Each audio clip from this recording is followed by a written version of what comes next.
Welcome to the High at 9 News Hour, where you will hear from cannabis industry experts and professionals from around the country talk about important topics while shining light on global issues and discussing cannabis as it relates to politics, regulation and reform, data and technology, science, research and medicine, family and parenting, art, celebrities and entertainment, fitness, sports, mental health and wellness, and plant-based medicines and entheogenics. Together, we are building a stronger community, fighting the stigma and creating change.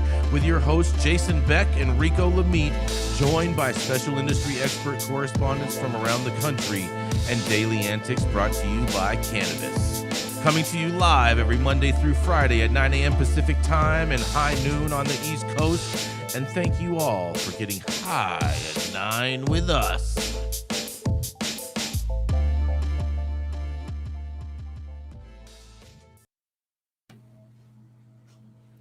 Oh, yeah. Welcome back, everyone. You are now getting high at 9 once again. You are tuned into High at 9 News. And thank you not only for getting high at 9 with us, but also high noon on the East Coast. I'm Rico Lamitte, the dopest dad in the street, and it is Friday, March 10th, also Mario Day. Today is National Women's and Girls HIV Awareness Day, so please take care of y'allselves out there. National Blueberry Popover Day, something that Gretchen Gailey will sure to celebrate with the dogs, dressed up in some stupid outfits. National International Bagpipe Day, because the Scottish absolutely blow. And National Pack Your Lunch Day, because takeout is for lames. Everybody out there watching, please like, share, and hit the subscribe button. Follow us at High at 9 News across all social media platforms. We are live weekday mornings on YouTube and Twitch. Audio only on Clubhouse. And if you do choose the Clubhouse route, make sure you participate in the show by raising your hand with a brief comment on the story presented. Getting things started today with some very, very, very spicy news is my partner in crime, the cannabis industry's longest continuously operating retailer and also purveyor of the dopest weed in the world, best weed in the world. Jason Beck, what do you have for us on this Friday morning? Some hot news fresh off the presses. What you got, man? Oh, yeah, Rico, you know I got some hot and spicy because that's the way I like my news. Oh, yeah, because you know what? Oh, yeah, man, I wish you had a little sound for the Jigga Man because Jay-Z's cannabis brand is accused of illegal activity. That's right. Jay-Z's Monogram cannabis brand illegally shipped pot from California to New York, filed inaccurate financial reports, and engaged in gender discrimination. A new lawsuit alleges, guys. Kathy, C-A-T-H-I, Clay, a former vice president at the parent company, TPCO, a San Jose cannabis company that produces the Monogram brand, made the explosive allegations in a lawsuit last month. Clay alleges that TPCO executives harassed and discriminated against her because of her gender and then retaliated after she filed a whistleblower report regarding financial inaccuracies and violations of state cannabis regulations. TPCO manufactures cannabis products, owns 11 retail cannabis locations in California, and employs more than 650 people, according to Securities and Exchange Commission financial reports. The company produces multiple cannabis brands, including Monogram, the official cannabis brand of the musician Jay-Z and his Rock Nation record label. Sean Carter, Jay-Z's legal name, serves as the chief visionary officer for TPCO, according to an SEC filing, and Monogram has worked with major recording artists, including Jadakiss, 2 Chainz, and Current. TPCO told SF Gate the lawsuit's allegations are false. The company, in a quote, the company does not comment on active litigation and plans to defend itself strongly against the false accusations, a spokesperson wrote in an email. Rock Nation did not respond to multiple SF Gate requests for comment. A representative for Sean Carter could not be reached as well. David S. Ratner, an attorney for Clay, declined to provide SF Gate with documented evidence of the lawsuit's claims, and in a quote says, "We are not comfortable sharing evidence at the early stage of this litigation. Let it surface. Let it suffice to say that we have concrete, irrefutable proof of each allegation in the complaint," Ratner wrote in an email. Clay's lawsuit claims that she experienced years of harassment by the company's executives, including Chief Financial Officer Mike Batesole, Batesole. During her time at the company, Batesole acted in quotes aggressive, demeaning, and publicly questioned Miss Clay's abilities and told Clay she was being treated differently because she used to be nicer. According to the lawsuit, Clay also claims that Batesole made many inappropriate comments about women hiring housewives to perform accounts payable, people of color, and skill sets of employees. The lawsuit claims that Clay's treatment worsened after she warned executives at the company that financial filings with the SEC 2021 and 2022 contained outright inaccuracies in the financial records, and TPCO is a publicly traded company on the Canadian Stock Exchange. Clay also claims that the lawsuit that executives at the company were shipping cannabis products across state lines to New York for a monogram event with Sean Carter. Moving cannabis across state lines is a felony at the federal level, and California's cannabis regulations strictly prohibit shipping legal cannabis out of state.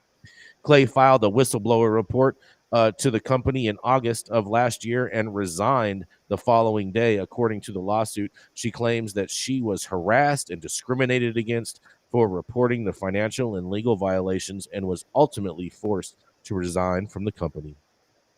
The lawsuit was filed in Santa Clara County Superior Court on February 16th, and TPCO has 30 days to respond to the lawsuit. According to a summons filed with the court, an initial court hearing has not yet been scheduled as of yet. But what do y'all think about this? Jay-Z, Rock Nation getting wrapped up in some interstate trade before we have interstate trade. And this is Jason Beck digressing for the High at 9 News Hour. What do y'all have to say? Wow. There's some explosive accusations that are being thrown at the parent company. I smell a rap song coming after this.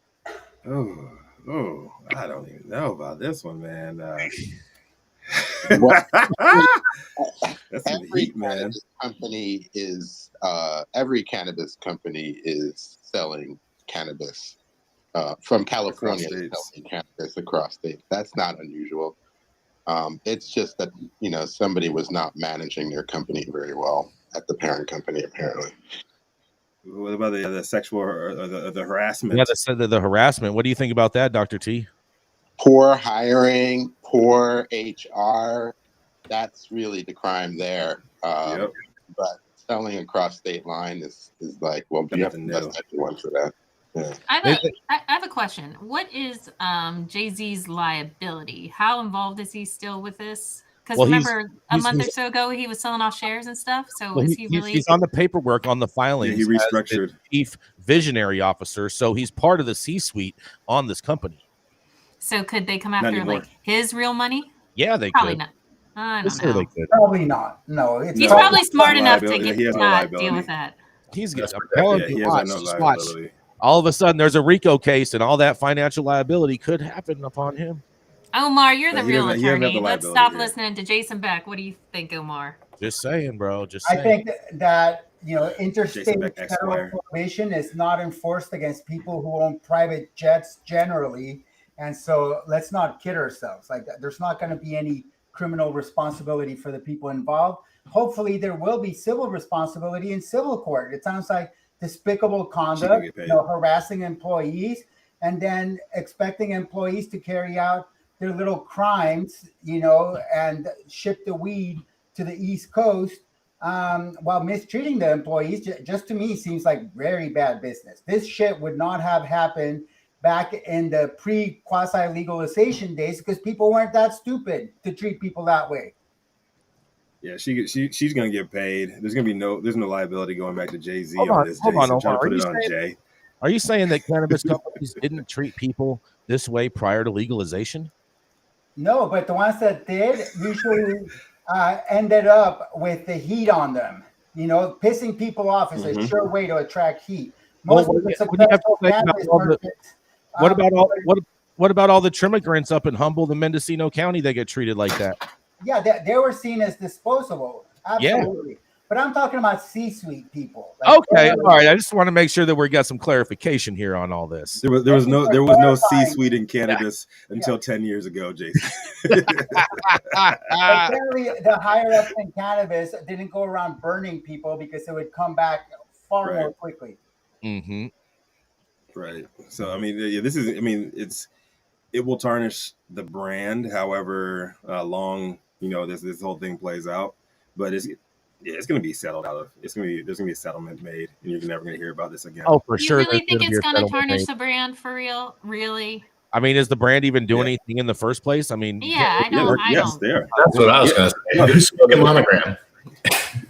Is it like my story when they restructured it? It's never been about monogram. It's been about like an uplift in these black brands and these black social equity companies. So I feel bad for like Josephine and Billy's and all the workers at Caliva that'll be feeling the heat from this because they're going to suffer from it. Jay-Z is not going to really be tarnished throughout this, and I really, really hope that the allegations aren't true, but I don't think we're ever going to get to the bottom of this. I think she's going to settle with them out of court for some obscene amount of money, and we'll never hear about it again. Sounds about right, which is wrong. Yeah. America. I mean, that's how America works, Omar. Yes, it is. That's right. It's called the because Stormy Daniel is a lie. The golden rule. Oh man. Yes. So my story is actually going to be at the start of the second half because I got some guests joining me. So you want to keep it moving to the next one? We're gonna keep it moving. We're gonna move it on over. That's right, to the lovely redheaded Gretchen Gailey. Oh yeah. When Gretchen isn't cooking sausage on Capitol Hill, you can find her cooking up sausage for her dogs and then forcing them to dress up in clown outfits if they want to be fed. But yet PETA and all them have no problem with this because Panoptic Strategies represents them.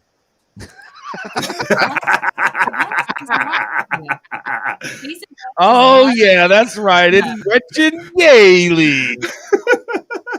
Is there ever one fact that comes out of your mouth, Jason Beck? I just don't get it. PETA does not like me. I love my meat. I eat veal. Is it weird that only you know? Is it weird that only you know how the sausage is made, Gretchen? Lots of people know how the sausage is made. I know how the sausage is made. And the marijuana industry just refuses to acknowledge how the sausage is made. Well, they just don't understand it. They can't accept it. Whatever. And my dogs do not wear clown outfits. They love their pajamas. It's not clownish when they have their tie on sideways? He does not have his tie on sideways. Leave Leo out of this. All right. Let's care about some real news. Marijuana moment. Justice Department backs proposed marijuana sentencing guideline reform to treat past convictions more leniently.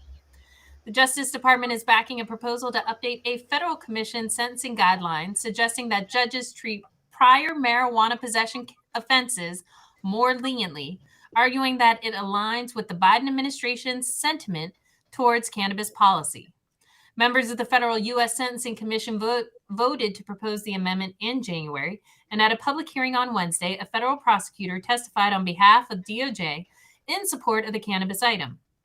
As it stands, federal judges are directed to take into account prior convictions, including state-level cannabis offenses, as aggregating factors when making sentencing decisions. But as more states have moved to legalize marijuana, advocates have pushed for updated guidelines to make it so a person's marijuana record doesn't add criminal history points that could lead to enhanced sentences in new cases. USSC's proposal doesn't seek to remove marijuana convictions as a criminal history factor entirely, but it would revise commentary within the guidelines to include sentences resulting from possession of marijuana offenses as an example of when a downward departure from the defendant's criminal history may be warranted. The term downward departure refers to situations where federal judges impose sentences that are lower than the minimum recommended under current guidelines. In essence, the amendment would codify that simple cannabis possession without an intent to sell or distribute it to another person is a prime example of a case that should warrant sentencing discretion. Jonathan Wroblewski, director of DOJ's Office of Policy and Legislation, said in written testimony that the department supports the proposed amendment on revising the marijuana sentencing guidance. He said, the president has made it clear that his views that no one should be in jail just for using or possessing marijuana. And on October 6, 2022, he issued a pardon proclamation meant to help relieve the collateral consequences arising from these convictions. Wroblewski wrote, referring to the clemency President Joe Biden issued for several thousand people who've committed federal cannabis possession offenses. The commission's proposal would accord with that sentiment and also account for the 21 states and territories that have removed legal prohibitions, including criminal and civil penalties for the possession of small quantities of marijuana for recreational use. Philip Talbert, U.S. Attorney for the Eastern District of California, reiterated that positioning in oral testimony before members of the commission during Wednesday's public hearing. He said, the department supports including convictions for the simple possession of marijuana without an attempt to sell or to distribute as grounds for downward departure. The commission's proposal is consistent with the president's views that no one should be in jail for the simple possession of marijuana and his pardon proclamation. It will also account for the many jurisdictions that have decriminalized personal use marijuana possession. In written testimony, Wroblewski further offered recommended language that he believes could help clarify the circumstances under which a downward departure in sentencing could be warranted for cannabis cases. Yada, yada, yada. It keeps going. Not all witnesses, though, support the change. The Probation Officers Advisory Group, which was established by the commission itself, said in written testimony that it does not believe guidance is necessary for determining whether a downward departure is appropriate for defendants who receive criminal history points for simple marijuana possession offenses. The group pointed out that the possession of marijuana has not been legalized federally and that state laws pertaining to marijuana vary greatly and are continually evolving, such that these measures may create greater sentencing disparities. I like that the Justice Department is trying to do something. If you like just spitting into the wind, great, go for it, DOJ. But I would love for them to actually do something of real merit, and maybe, I don't know, let's try decriminalizing if you really want to care about simple possession. This is Gretchen for High at 9 News. I mean, this is just more of the same, Gretchen, more of the same nothingness coming out of the Biden administration. It's more than you got out of the Trump administration or the Obama administration. I'm just saying. I don't buy that. Whatever. You don't have to buy it. It's free, man. Come on. That's exactly what it is. I'm not buying that. They didn't do shit. Biden's up here giving us lip service, but at least it's a little something, like a little taste. But come on, man. I'd rather have what you did there, like it is than just keep on with his lip service, because this isn't doing anything for anybody. Well, Omar, would this really help? It's going to be helping clients of federal public defenders in drug conspiracy cases where the federal government is still pursuing the war on drugs to the max, and they're trying to increase the punishment based on the criminal history. The way that the federal sentencing guidelines work, they determine the length of the sentence in months based on how many criminal history points you have. It's like a bad version of Dungeons and Dragons, and the more criminal history points you have, the longer your sentence. So in a way, I think this will help people a tiny little bit, but it's still symbolic. It's still half-assed. Doesn't really change much. At least we have the Sentencing Commission talking about how, marijuana, the current marijuana regime overstates the severity of the conduct. And so I think that's good to implant that, but we certainly need way better changes. What about people who get caught up because their significant other is the kingpin? There are so many cases of people, generally women, who are serving long sentences because they're just answering the phone and acting as the secretary to the kingpin, and now they get wrapped up in the federal conspiracy. And so I think we have to do away with the drug war, huge waste of federal dollars. It could be used to help our own people who are suffering from opiate addiction. And the drug war only makes drug dealing profitable for unregulated drug dealers. So I just think it's a huge failure. I'm glad they're thinking about it. It's a small start. We got to push them to do more. Small start. Well, and to also, to the point that it's a small start, this talks about in the story that in 2014, there were over 2,000 of these marijuana federal possession cases. Last year, there was 145. So, yes, Joe Biden is helping by emptying the ocean a teaspoon at a time, I suppose. A teaspoon at a time? But that's what he's doing. You know what's And happening right now, Gretchen? The icicles, out in Antarctica are melting faster than Joe Biden is shoveling with a teaspoon. Right, because of global warming, which you also refuse to acknowledge. Really. And it also says that these going to be underwater soon, and I'm not just talking about the tax bill. And it also says that these people on average get a 5-month sentence. So if you can keep someone out of jail for 5 months, all right, great. I think that matters. Who goes to the feds for 5 months? I'm just telling you what it says. I'm just saying. I don't think that's within their protocols. Gretchen is our law. You don't go to the feds for 5 months. You go to a halfway house. Thank you, Omar. Thank you. But Omar, Gretchen is our de facto law and order expert. That's the funniest bit I've heard all day. Either way, 5 months of being detained anywhere can mess up your life. I mean, that can truly screw that shit up. It's not real detention. It can mess up your employment. You don't know it's not real detention. It's not real detention. It's not, because you're not in a cell. And you don't know if that 5 months is added on to another charge, Jason Beck. I'm not saying that for 5 months they're go to federal prison for 5 months. Let me put it to you like this, Gretchen. It's part of an overall. Another charge, they're getting charged with that other charge. That other charge carries way more penalties and stipulations and time. I get it. This does. I'm aware. Okay. I understand. I want you to stay consistent with your message. However, this also adds on time. Hey, hold on. Do you not get that? We have Dwayne Von Eatson in the chat says his stepmom did 120 days in the feds for smuggling case. So it looks like Gretchen has some carrying some weight on her end of this argument. Sure. It could be somebody who is like in pretrial release and then eventually took a deal for time served and got out. Yep, I can see that. My dad did 5 years for cannabis that didn't even exist. It was a drug sting, DEA drug sting, and he was buying a certain number of pounds, less than the 100. Showed up. There was multiple people there for this deal. The fucking feds busted in. Everybody got charged with 100 pounds, and awesome. They all got charged with conspiracy, huh? Conspiracy. It was a dry bust. Yep. Oh man, that's a great conversation, you guys. We missed a commercial. We got to go pay this bill real quick. We'll be right back. How's it going, guys? Saman Razani coming to you from Green Street here with Jason Beck, smoking on the best weed in the world.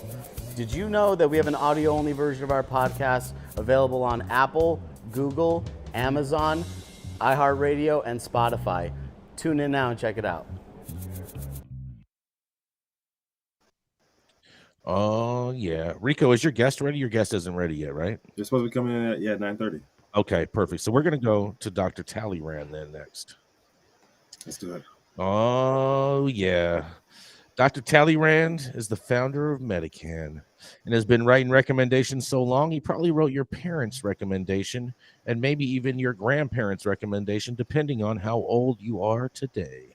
That's right. He's been doing this longer than pretty much anybody writing recs and writing scripts, and I just happened to get mine today also. That's right. It is the Dr. Gene Talleyrand. You didn't come to me, Jason? I'm sorry. I'm sorry. I have a doctor across the street from the shop, and they just... that's convenient. Yeah, it's that's very good. Convenient. I apologize. So sad Friday today, everyone. Raphael Mechoulam, father of cannabis science, dies at age 92. This story is in Cannabis News by Leo Bear McGinnis. The news comes from friends and colleagues who have shared their condolences and tributes. David Dedi Mary, an associate professor at Technion, Israel Institute of Technology, and a colleague of Mechoulam's, and said the following in an online statement on March 10th. This is a very sad day for me, for the science community, and for the cannabis community. Professor Raphael Mechoulam, or as we called him, Rafi, was one of the greatest scientists I ever met and was my teacher and mentor in many aspects. I truly believe he was deserving of a Nobel Prize.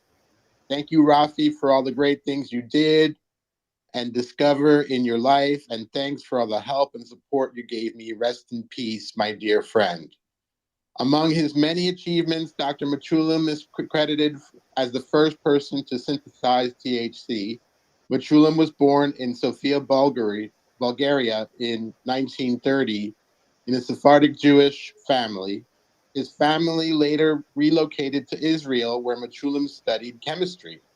In the early 1960s, while working as a chemist at the Weizmann Institute, Mechoulam acquired some cannabis material from the Israeli police with the intention of isolating and identifying the psychoactive component of the plant, which had never been done at the time.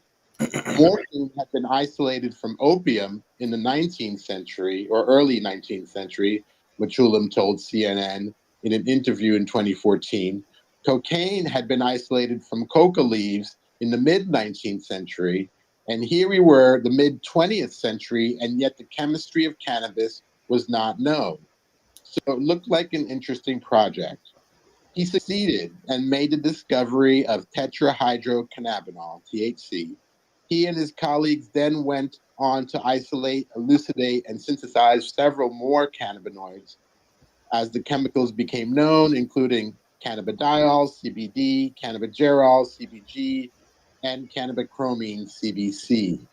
These discoveries laid the foundation of cannabis chemical research and helped prompt future discoveries, such as the elucidation of the body's own cannabinoid receptors in the 1980s and 90s. During his speech, he urged the scientific community to support more medical cannabis research. This is a speech that Dr. Mechoulam gave at a CannaMed conference, to support more medical cannabis research, and lamented the research time already lost and the patients that had missed out on cannabis-based treatments for conditions such as epilepsy. Did we have to wait 30 years? No, he said in 2019. We could have helped thousands of children, and we didn't. Rest in peace, Dr. Mechoulam. Yeah, Very sad news. Very sad news. I mean, this is the doctor that found the THC molecule and is really responsible for a lot of the cutting edge discoveries and research that that Israel has been the leading educator on cannabis sciences. Yep, that's right. And if he wasn't so stigmatized, he would have received the Nobel Prize. Or if cannabis wasn't so stigmatized, he would have received the Nobel Prize already. Do you think in the long run, Dr. D, it'll be given to him posthumously? Possibly. I don't know really how that works with the Nobel. Yeah, but possibly that would be a good idea. Yeah. That'd be great. I wonder, Dr. Felicia's coming up to say something in regards to this, but I wonder which cannabis company is going to be the first one to reach out to them to do some type of licensing deal with his name. Dr. Felicia, what do you have to say on this? Good afternoon, everyone. I remember in an interview, Dr. Mechoulam approached the United States for funding in the 1960s, and he was told that we don't have a problem with marijuana in America. So shortly after that, he elucidated the structure of THC, and then a senator, I believe's son, started messing with cannabis, and then they came back to Mechoulam to study the plant, and that's how his funding from the United States began. So I just wanted to show that. And I put in the chat that there's a documentary, an excellent documentary about his life called The Scientist, that's available on YouTube also. Oh, amazing. Thank you so much, Dr. Felicia. That is in the Clubhouse chat. I'm going to try to figure out how we can get this over there onto YouTube. I'm not sure how to do that, but we'll try to get that out there to show you guys. I'll add it for you. Oh, you're the best. Thank you so much, Dr. Felicia. Dr. Talleyrand, you had something you were starting to say? I'm sorry. No. You know, one other thing, actually, submit a patent for CBDA, but a specific kind of CBDA that's more stabilized than the natural product. So he was very much interested in producing pharmaceutical grade cannabinoids for research and sale. Interesting. Very, very sad day for cannabis. We definitely lost a true hero and true pioneer and trailblazer in this space. And his discoveries will always live on forever. But we will definitely miss him. We got to run. I think he was a true giant, and he's known as the father of cannabinoid research. I mean, he really did a lot of work on the endocannabinoid system, and so his work is going to be studied for decades, and it's foundational to much cannabis research. So I think anybody who is in the cannabis space and doesn't know who he is needs to learn about him. Yes. May he rest in power. 100%. Take his ad out. Yeah, we got to run this ad. Keeping up to date on the evolving policies of relevant state, local, and federal governments is key to success. When the future of your business is at stake, you need representation as dedicated as you are. With a maze of laws and regulations surrounding cannabis, hemp, and psychedelics, knowing where to begin can be a challenge. Good thing the law offices of Omar Figueroa features a skilled, highly focused team ready to guide you through it all. They're accepting new clients in California and New York. So make sure you check them out at info@omarfigueroa.com.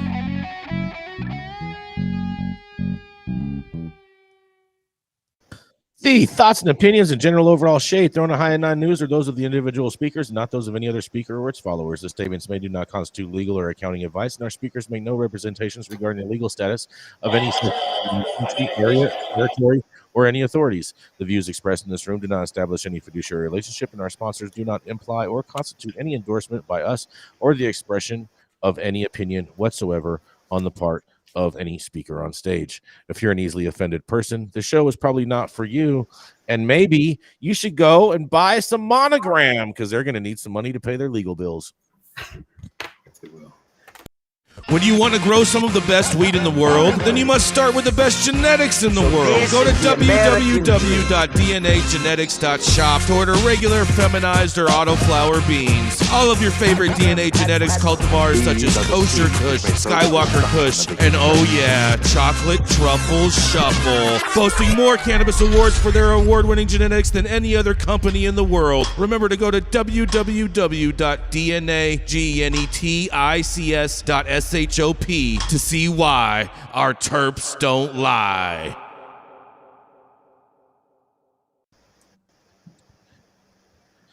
Oh yeah, that's right. Are we ready, Rico? Or is your people here? Otherwise, we'll just go and move right on. Are they in the back? I don't got access into the green room like that.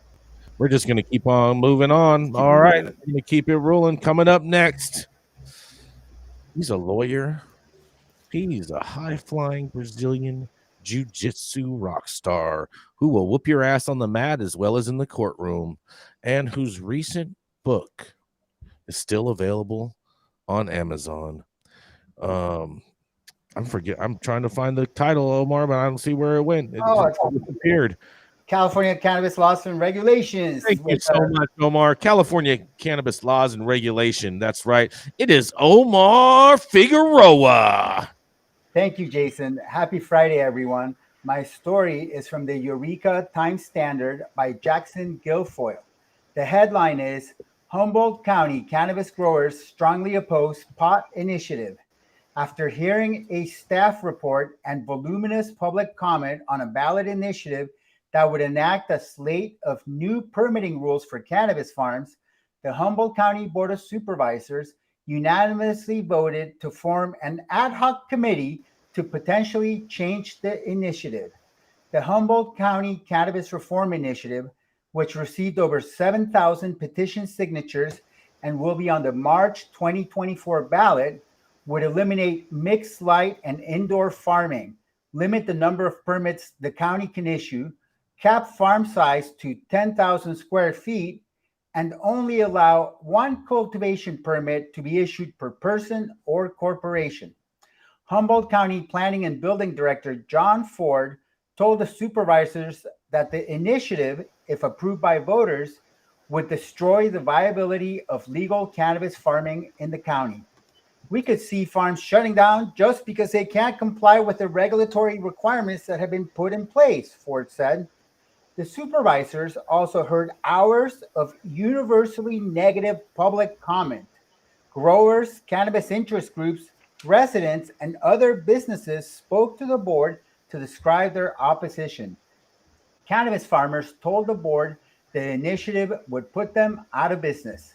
One commenter, Matt Kurth, owner of Humboldt Cannabis Tours, told the supervisors that if passed, the initiative would destroy cannabis tourism in Humboldt County within a year. This is an existential threat to cannabis tourism, Kurth said. If we want to do cannabis tourism at all in the future here in our county, that means this initiative can't pass.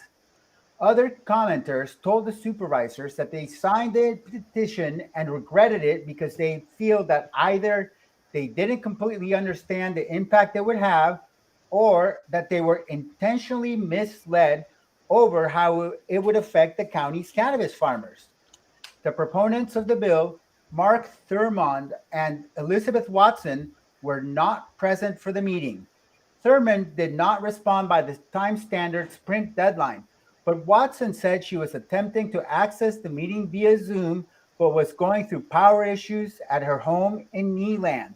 She added that Thurmond has not been able to leave his property in Kneeland for 8 days due to snow and road closures. Watson said she and Thurmond will meet with the ad hoc committee next week, but that they are unwilling to pull the initiative if the supervisors ask. The cannabis industry is in the ditch and we haven't done a thing yet. Our idea is we think that this is an important part of our economy, and we think the initiative will set the county up for when the feds legalize and things come back up, Watson said.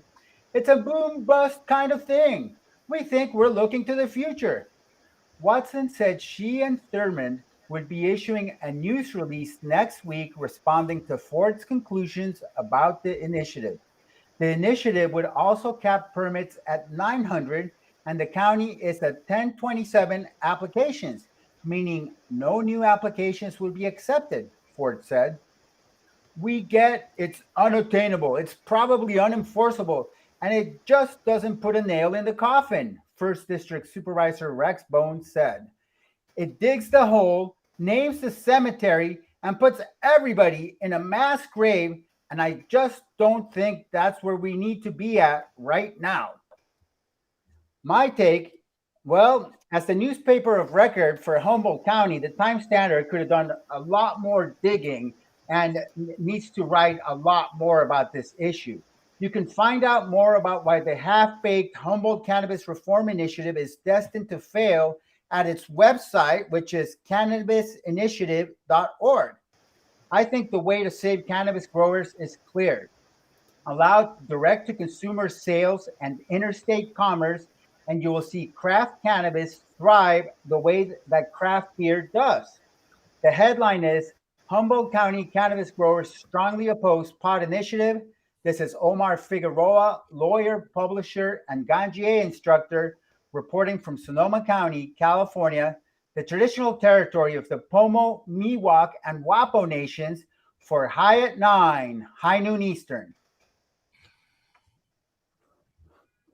This is always sad news. Who's electing these people to put forward such an initiative? These are some locals that got the signatures on because they thought that Humboldt County, that the local process was a mess. So they figured they would make it a bigger mess. Right, but the supervisors have said that they won't take it back, or they're not going to pull the thing. Yeah, so they're trying to, they're trying to study it to death with their ad hoc committee. Either way, I don't understand this. This is crazy. Cannabis is the lifeblood of Humboldt, and they are the one community that's going out of their way to extinct these people. I don't understand it whatsoever. I got to move to Humboldt, and I got to fix that place. I mean, good Lord. Oh, they need some Gretchen in insane. their lives out there. That's what you're saying? You're gonna fix it? No, they Gretchen need Gailey's some gonna damn fix common the cannabis sense. They industry. need to understand where their money's been coming from, who are the workers in their community, what their community's about. I'm not about, making the world the world of Republicans and all that bullshit. I'm about community and people understanding where their strong suits are and making it work for everyone. And I just don't understand this crap. This is clearly a place that has thrived for years. It was built upon community and it was built upon cannabis. And all of a sudden they're trying to turn their back on it and they wonder why it's going down in flames. Freaking morons. They're killing me. I like what Shit Anna said pisses me about off. I like what Anna said about this. Studied to death, basically, is what they did, and that's what they're doing to it. Studying it to death. It's like a little. Sounds like some Democrat shit. Grade science class when you have to kill the frog and dissect it. That's basically. It sounds like the Chuck Schumer approach to cannabis legislation. We're discussing it. We're studying this. We're doing it. Like, do something, motherfuckers. Democratic approach. I mean, look at the states that are really thriving. Most of them are run by Republicans. Or you can go the other route with the Republicans and just do a bunch of shit and just hope that it doesn't fuck up everything else at the end of the day. Which path are you going to take? You know it's true. Oh boy, here we go. Generally, elephants can clear their brush pretty easily. We got to go to a quick commercial real quick. We're going to be right back. Let's do it.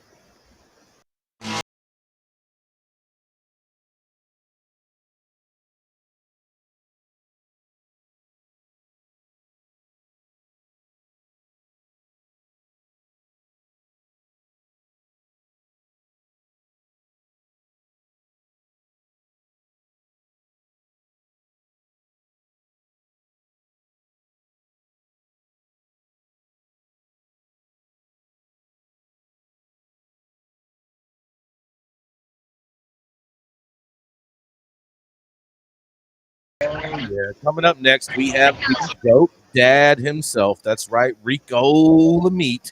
When Rico is not babysitting or house hunting, you can find him pretty much doing nothing else because that is all that he is doing right now because there was a tragic gangbanging incident on the internet.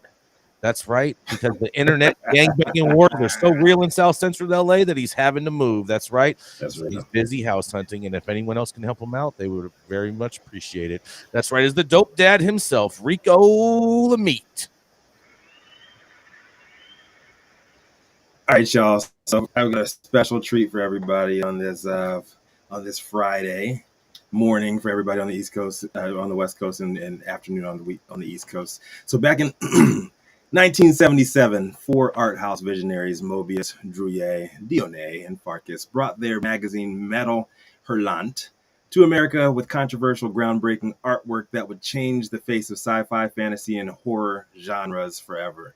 They created and published Heavy Metal, a American science fiction and fantasy comics magazine known for mind-bending visuals, controversial content, and a deep bench of globally sourced artistic innovators. At the time, a vast majority of American comic books would willingly bow down to the suppressive censorship of Comics Code Authority, formed in 1954 by the Comics Magazine Association of America as an alternative to government regulation, following a widespread moral save the children panic centered around a series of Senate hearings and publication of the popular psychiatrist Frederick Wertham's book, Seduction of the Innocent.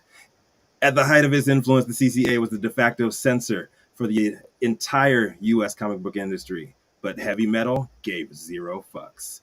Exercising its First Amendment right to free speech, the brand went on to publish 45 years of adult-themed work that featured explicit content with a brand of dark fantasy, science fiction, erotica, and steampunk comics. Now focused on comprehensive fan experience unique in the entertainment industry, HME delivers content across print publishing, new media, TV, film, and animation content studio, and now Cannabis. They'll be bringing decades-old reign of counterculture terror to the industry through a collaborative effort with Massachusetts cultivator Berkshire Roots, launching this weekend at NECAN out in Boston with a unique line of weed products they say will be something that we've never seen before. So I got some questions, and with us today, we have James Winokur and Tommy Coriel. Brought to us by Stu Zakum out in NECAM. You guys on with us? Got your audio on? Yeah, come here. We have here.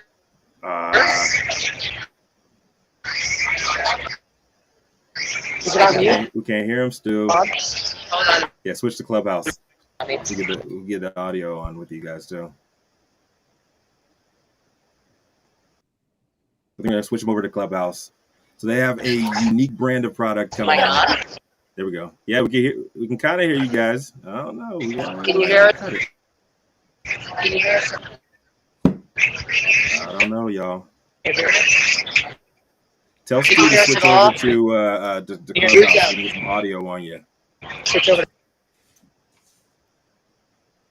All right. So what I thought was unique from the story here, it came out in several publications, High Times, Celebs, Stoner. Everybody was covering these guys because they were absolute counterculture gods in a comic book magazine that actually bucked the trend when everybody was coming out with that Save the Children bullshit back in the 60s. And we're seeing a lot of that now too. And they want to bring that same energy to the cannabis industry. And they say they're going to be doing it uniquely through cannabis. And I just want to know how they're going to do that. They have a brand launching out today, and they're giving us exclusive rights to the story, telling us exactly what they're going to be doing with there.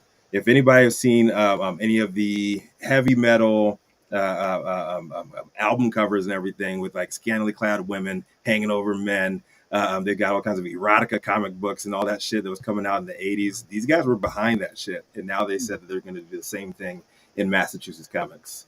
So any of you boomers in the room, Jason, that can speak to what was going on in the 80s and how death metal was coming out, and all these guys had like, the women in bikinis and all the men with they're all ripped up because because the consequences of steroids did not exist back then. What, dude? I loved that movie as a kid. The heavy metal cartoon movie that shit came out. It was Sammy Hagar was the fucking the lead song. Call it heavy metal. That dude. There was nothing out like it of its kind. The Conan movie was like the closest kind of thing. Dude, for a teenage, shit, I wasn't a teenager I was a teenager in the 80s. Anyway, for a teenager, that shit was awesome. I couldn't wait to hear about it. I hope we get him back. We do have Danielle from Berkshire Root in Clubhouse. Excellent. Are you with us, Danielle? You're gonna have to unmute if you want to be able to speak. We want to hear about this brand. I got some questions for y'all. Where y'all at? Going once. Going twice. Oh, there we go. Can you hear me? Yeah, there we go. Yes, there we go. We did it. I'm so sorry. No, you're good. Tommy, all right. So I guess we gotta go quick here. We're running out of time. So I got a couple of questions for you guys. Congratulations on not only 45 years of success in the adult counterculture comic world, and but welcome to the cannabis industry. Real quickly, by the way, yes, thank you for nailing the intro of what heavy metal is. That was unbelievably impressive. You are a student for sure, and nailed I do my research, brother. Brand, dude. That was really impressive. Man, appreciate that. But so besides being the first legendary adult themed art house that I know of, at least, to do a cannabis collaboration, what will be specifically unique about the products that you're launching here at NECAN this weekend? Yeah, so it was really important for us, being the kind of trailblazing brand that we are, to make sure that our entry point to cannabis wasn't just a basic product line. So what we've done is kind of taken the art and the history of heavy metal and integrated it into both the packaging and the fan experience. So each individual package will have collectible art inside of it, and then there'll be QR codes that'll take you to various different pieces of content and experiences through the heavy metal universe. So new comics, old comics, eventually live action content through our studio, AR and VR, etc. So it's about creating like this, interactive 360 fan experience, in addition to just really high quality cannabis products, that are manufactured and cultivated by our partner at Berkshire Roots. No, I can dig it. Is this going to be just a limited run, or is it a long-term partnership? What's going on here? No. This is the beginning of an ongoing product line that'll be available, through Berkshire Roots dispensaries, and also at other dispensaries and delivery services throughout the state. There's a coordinated launch happening in April. And we're excited for this product line to be around for a long time. I could dig it. And how is success going to be measured on both the HME side and on Berkshire sides? So we've seen a lot of flash in the pan collaborations here. This is a little different on the background of it, but how are you guys going to measure success here? I'm going to hand the microphone over to James. I'm going to let him answer that question for Berkshire. He wants to know, how will success be measured, long term by Berkshire and Heavy Metal? Hello there, this is James Winokur. How are you? What's happening, brother? Appreciate you joining us. Love it. So how are you guys going to measure success? What's going to be the barometer for you guys? So we've been in business a long time in Massachusetts, opened in April 2018 with medical, 2019 with adult use. So we have very good benchmarks on velocity in our own stores and at wholesale. So we're going to use those benchmarks to judge the success of Heavy Metal. We think there's a longer term opportunity, though, as they develop new assets, film, animated, live action, that this brand's going to grow. The general public will be more aware of it. So we have a long-term plan as well. I can dig it, man. Anybody else in the room? I know we're short on time. Anybody else in the room got questions for I got Heavy just Metal? a couple. How many cultivars are you coming out with for Heavy Metal, and what are we looking at? What kind of cultivars are we looking at for the Heavy Metal brand? So we developed a complete product line for Heavy Metal. We do manufacture almost every product category ourselves for Berkshire Roots. I really thought it was important to have all the product categories covered. So we will have flower eights, pre-rolls, blunts, infused blunts, vape carts, both full vape carts and disposable. We will have edibles, both chocolate and chews, which are our gummy version, and concentrates. So full suite of products. You had a question for him too, Jason?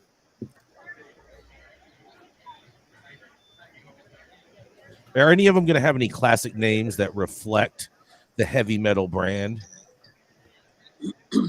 So all the products we developed started with 3 brand new strains. Our edibles products, we have both what I would call a regular chocolate bar and what I refer to as a palate challenging chocolate bar. Spot on for the Heavy Metal brand. That is a raspberry habanero bar. Ooh. And then the concentrates are derived from that. We're doing some solventless carts. So pretty high terpene, heavy hitting stuff for Heavy Metal. But you don't have any special theme names of the strains or anything that are significant to the Heavy Metal brand? So what we did is look at the artwork and the storylines and incorporated that into the packaging and the overall customer experience. So each one of those product categories is associated with a collection, we call them. So there's a 1981 collection, which refers to the original movie, a Cold Dead War collection, which is kind of the zombie apocalypse I refer to as the face melting concentrate. Oh, so yeah. Each one of those has their own collection. So would you say that the demographic that you're going after for your product is an older crowd? Well, I think we have the opportunity for people who are older like me to recognize the original 1981 movie and everything that followed. And as Heavy Metal develops new assets, we have an opportunity to grow the brand with new consumers who get, visibility in the mainstream world, let's say, to Heavy Metal. So again, with that long-term vision, we think we can incorporate both the history of it and then looking forward. I can dig it, man. We wish you the utmost love and success out there at NECANN in Massachusetts, and hopefully, interstate commerce does not exist yet, but hopefully I'll be able to get my hands on some of that shit, and we'll give it a taste test here in Los Angeles. I got a question about the art. Is the format for the art for the collectibles, is it like baseball cards? What do you get exactly? They are. I wish you could see them. They are kind of baseball card-like, and we have artwork incorporated into the packaging. So it's a little bit of a Easter egg. You open the package, you get a piece of artwork, you pull that out, collectible, and inside the packaging is another piece of art. So we're really drawing on the great artists from Heavy Metal within the packaging itself.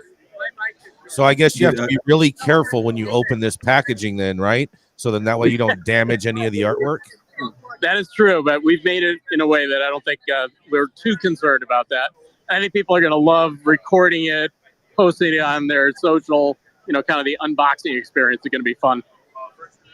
I could dig it, man. Definitely thank you guys for joining us today, man. Sorry about the technical difficulties there, and can't wait to see you guys, what you guys do, and hope you're successful out there in the great Northeast. We got to keep it moving here. Yes, thank you guys very much. Have a great time over there at NECAN. We have a lot of friends out there at that event going out there right now. So shout out to everyone attending NECAN Cannabis. Oh yeah. So bring it up. What was that? Oh no, okay. He was just saying thank you. We got a commercial though, Rico. Let's go. Let's run it. Run the commercial, Adam.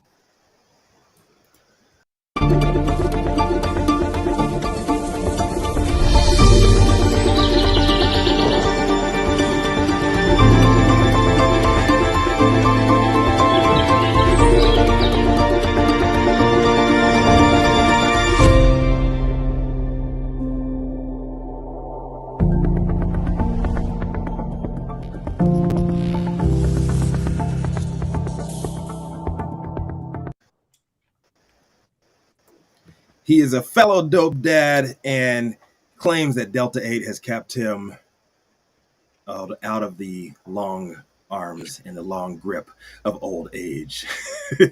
Kept his boyish good looks thanks to dabbing Delta 8 on rooftops in Austin, Texas. Come to the stage next and bring us home our last story of the day. It's Stone Slade. Oh, Rico. Listen, the world knows the only time I've smoked Delta 8 was with you because you wanted to. On a rooftop in Austin, a year ago today, almost. I think. Anyway. I can't talk so much of shit about Delta 8 unless I try it. And the only time I've tried it was with you, and at your request. I didn't want to do that. Anyway, I had to, man. We talked so much shit about it. We had to. Okay. What you got for us today, my brother? I was gonna have a fun story today. Aaron Rodgers is gonna be like a speaker at a psychedelic conference, but I'm not gonna go there today because I found this story. And I'm getting sick of the story, and it's pissing me off. We're all seeing it too much. This one comes out of San Diego from Audra Stafford at NBC7.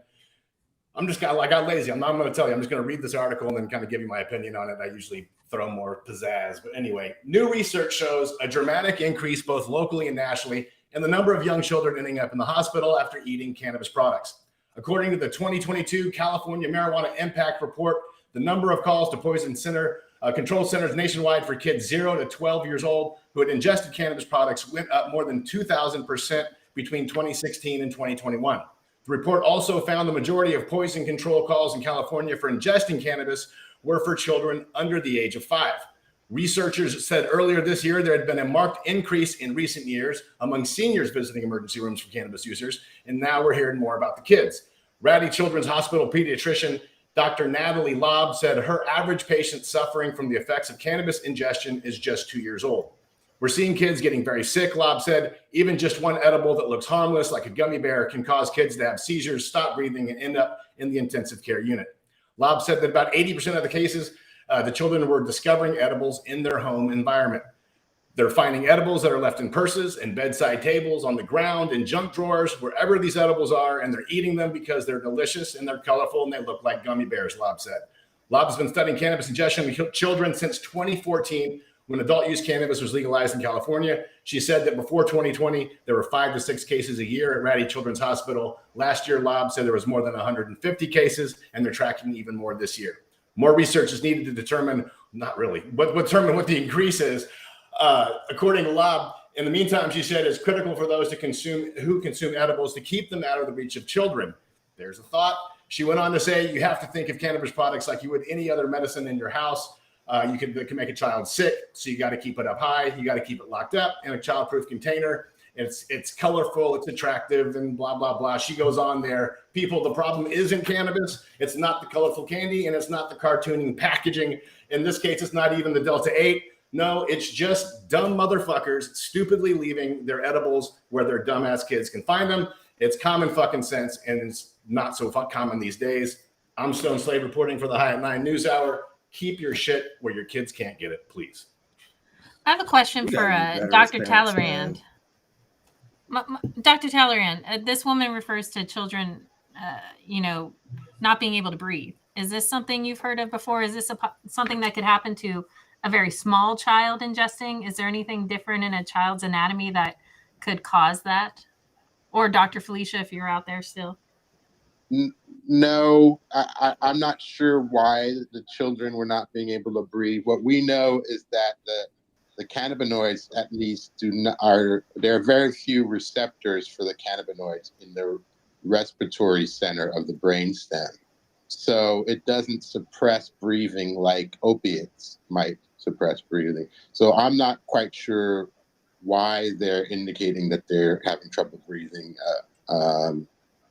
There seems to be a lot of questions in the statements that were made that may not have to do all with cannabis. I agree with Dr. John.